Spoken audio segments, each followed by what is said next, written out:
નમસ્કાર। આજે આપણે ધોરણ 9 ની અંદર ભારતમાં ક્રાંતિકારી પ્રવૃત્તિઓ વિશે આપણે જે છે એ માહિતી મેળવશું।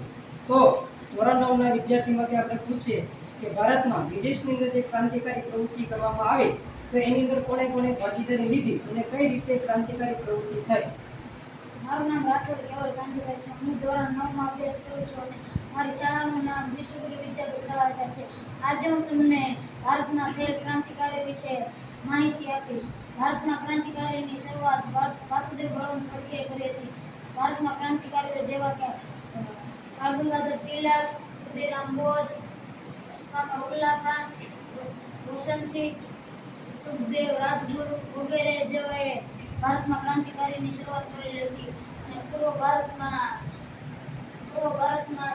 થયેલ બંગાળના બે ભાગલા, જેમાં સુરતમાં 1907માં અધિવેશન બોલાવાયું, તેમાં મોહનલાલ અને જવાહરલાલ બે ભાગલા પાડવામાં આવ્યા। એમાં બાળલાલને પાલ જે ત્રિપુટી છે, બાળ એટલે કે બાળ ગંગાધર તિલક, લાલ એટલે લાલાલાલ ભટરાણી, પાલ એટલે કે બિપિનચંદ્ર પાલ જેવાએ જવાહરલાલ નીતિ અપનાવી તેને બાળ ગંગાધર તિલકે ઉગ્ર રાષ્ટ્રવાદમાં જાહેર કર્યું કે સ્વરાજ મારો જન્મસિદ્ધ અધિકાર છે, તેને હું લઈને જંપીશ।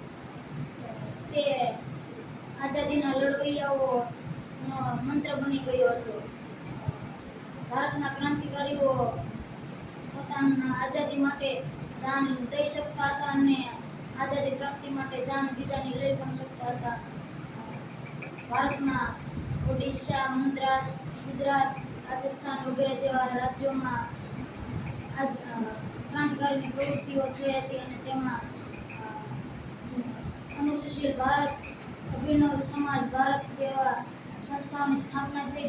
તેથી ભારતના ક્રાંતિકારીઓને વધારે વેગ મળ્યો હતો અને ભારતના ક્રાંતિકારી મૃત્યુમાં પ્રાણ લઈને ફરતા હતા અને તેઓ કોઈ પણ રોમાંચક કાર્ય કરીને ફાંસીના માથડે ચડી જાય તો પણ ઇન્કલાબ જિંદાબાદ અને વંદે માતરમ જેવા નારા લગાવીને દીર્ઘદી પામતા હતા। જય હિન્દ, જય ભારત। આજે આપણે ધોરણ 9 ની અંદર સામાજિક વિજ્ઞાનની અંદર ડેલાઉસીની ખાલસા નીતિ કે ડેલાઉસીએ કયા કયા રાજ્યોને ખાલસા કર્યા અને કયા કયા શાસકો જે છે એના ઉપર પોતે કબજો મેળવ્યો તેના વિશે આપણે આજે માહિતી મેળવીશું। મારું નામ બાપડિયા સુમનભાઈ છે। હું ધોરણ 9 માં અભ્યાસ કરું છું। મારી શાળાનું નામ વિશ્વગુરુ વિદ્યાપીઠ તળાજા છે। આજે હું તમને ડેલાઉસીની ખાલસા નીતિ વિશે કહીશ। ભારતના ગવર્નર જનરલ તરીકે ડેલાઉસીને આવ્યો 1848। તે ઉગ્ર રાષ્ટ્રવાદી માનસ ધરાવતો હતો। તે સામ્રાજ્યવાદી નીતિ શોષણ કરી કંપનીનો રાજ્ય વિસ્તાર વધારવા ચિંચતા ખાલસા નીતિ અપનાવી। ડેલાઉસીની ખાલસા નીતિ યુદ્ધ દ્વારા ખાલસા 15 વર્ષ પહેલું રાજ્યના અવસાન પામતા રાજ્યના ખાલસા સત્તા જેટલું સકલકો ઉદયપુર ઝાંસી બખાર નાગપુર ગેરવૈ ધોરણના નીચેના રાજ્યના ખાલસા અવધ કરજ તમે ખાલસા ઉદાહરણ પ્રાર્થના નામ માત્રની સત્તા દ્વારા ખાલસા કર્ણાટક અને તાંડવર ડેલાઉસી સામ્રાજ્યવાદી અને સુધારાવાદી પણ હતો। તેના સમયમાં ભારતમાં પ્રથમ રેલવે ઈસવીસન 1853માં મુંબઈ અને થાણા વચ્ચે શરૂ થયેલી। ઇન્ડિયામાં ચાર વેપાર અને ટુરિસ્ટની કેળવણી અને બાંધકામની સ્થાપના થઈ હતી।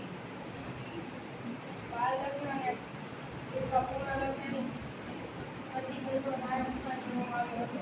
વસ્તુ જય હિન્દ, જય ભારત। નમસ્કાર। આજે આપણે ધોરણ 9 ની અંદર સામાજિક વિજ્ઞાનની અંદર ગવર્નર જનરલ વેલેસ્લીની સહાયકારી યોજના વિશે આપણે માહિતી મેળવીશું। મારું નામ પરમારભાઈ ભાવેશભાઈ છે। હું ધોરણ 9 માં અભ્યાસ કરું છું। મારી શાળાનું નામ વિશ્વગુરુ વિદ્યાપીઠ તળાજા છે। હું આજે વેલેસ્લીની સહાયકારી યોજના વિશે કહીશ। રાજ્ય અન્ય રાજ્ય સાથે સંધિ કરી શકશે નહીં। રાજ્યમાં એક અંગ્રેજી પ્રતિનિધિ રાખવો। રાજ્યમાં બહારના વિદેશી રાજ્યમાં તેને નોકરીએ રાખવો નહીં। સૈન્ય આંતરિક અને બાહ્ય આક્રમણથી રાજ્યનું રક્ષણ કરશે। આ સૈન્ય રાજ્ય સ્વીકારનાર રાજાને આપશે। યોજના અપનાવેલ રાજ્ય અને શાસકોના નામ: અવધ, મૈસૂર, ભોંસલે, હોલકર, અવધ। અસ્તુ, જય હિન્દ, જય ભારત। નમસ્કાર। ધોરણ 9 ની અંદર આજે આપણે સામાજિક વિજ્ઞાનની અંદર જલિયાવાલા બાગનો જે હત્યાકાંડ થયો તેના વિશે આપણે આજે માહિતી મેળવીએ। મારું નામ ભાલિયા યશ ગોળાભાઈ છે. હું ધોરણ 9 માં અભ્યાસ કરું છું. મારી શાળાનું નામ વિશ્વગુરુ વિદ્યાપીઠ તળાજા છે. આજે હું તમને જલિયાવાલા બાગનો હત્યાકાંડ કાય થયો હતો તેની વિશે તમને માહિતી મેળવીશ. અંજામાં આવેલો અમૃતસરમાં ત્યારે 1919ના રોજ લોકપ્રિય નેતા એવા ડૉક્ટર સત્યપાલ ડૉક્ટર કિશોરની ધરપકડ કરવામાં આવી હતી. અને તેના વિરોધમાં બેસાખીના પર્વના દિવસે એક સભાનું આયોજન કરવામાં આવ્યું હતું. ડૉક્ટર સત્યપાલ ડૉક્ટર કિશોરને આમાં મુખ્ય ગણવામાં આવે છે.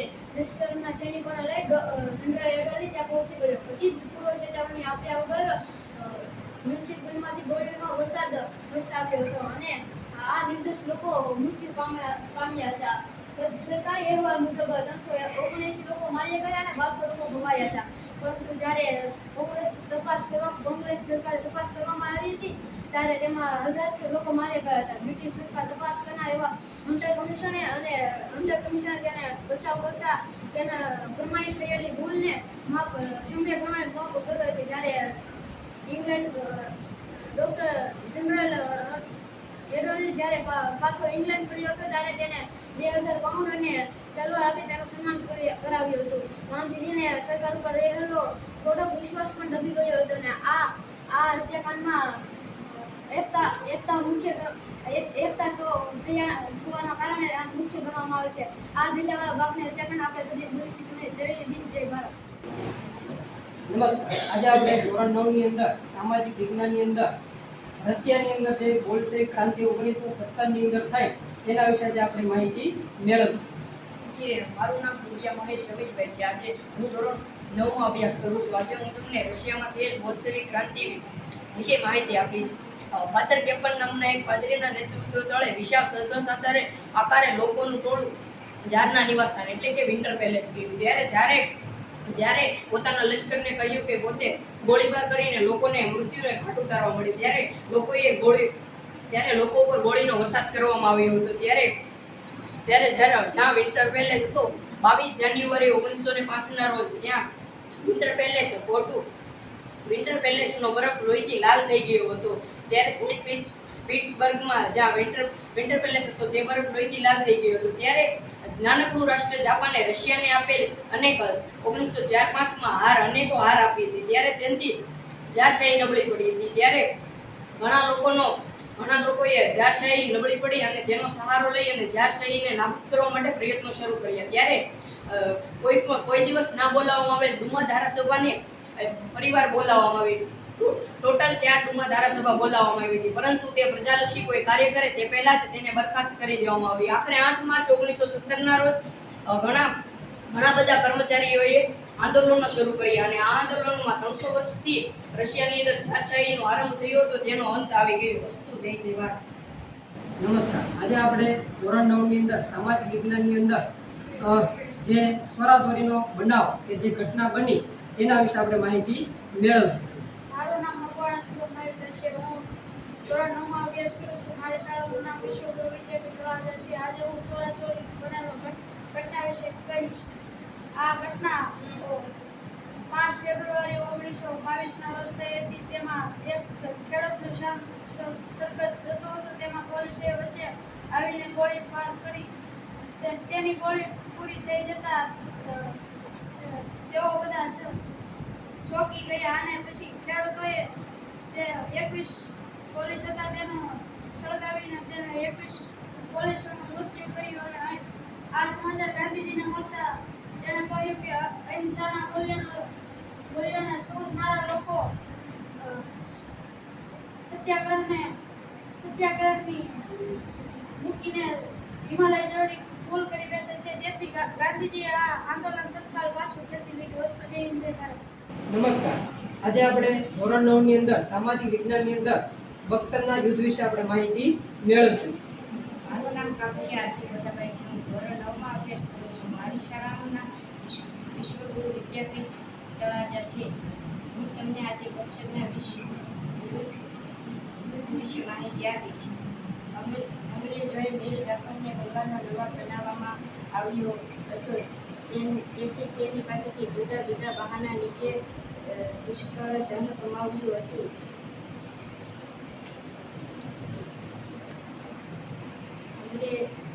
અંગ્રેજોએ વધુ અધિકારની લાલચમાં